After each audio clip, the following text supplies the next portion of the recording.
Hello friends, આજે આપણે બનાવીશું પકોડીનો મસાલો. તે બટાકાના આપણે 500 ગ્રામ ઉપર આપણે એને બાફી નાખ્યા છે. હવે આપણે એને એકદમ ભાગી નાખવાના છે.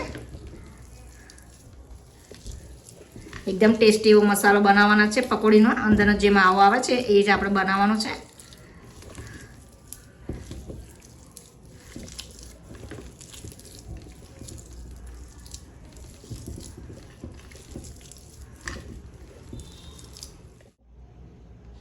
અને હવે આપણે અહીંયા ચણા બાફી નાખ્યા છે. જે દેશી ચણા આવે છે એ આપણે બાફીને તૈયાર કરીને રાખ્યા છે. એમાંથી આપણે અડધા ઉમેરી દઈશું.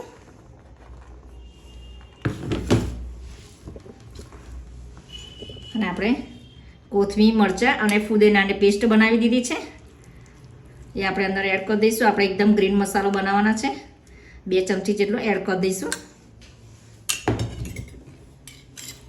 થોડુંક આપણે પકોડીનો જે મસાલો આવે છે એ બ્લેક મસાલો એ ઉમેરી દઈશું.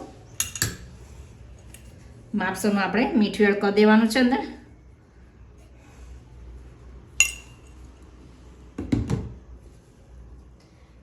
થોડીક આપણે કોથમીર સ્પ્રિંકલ કરી દઈશું અંદર. હવે આપણે બધું જ મિક્સ કરી દેવાનું છે.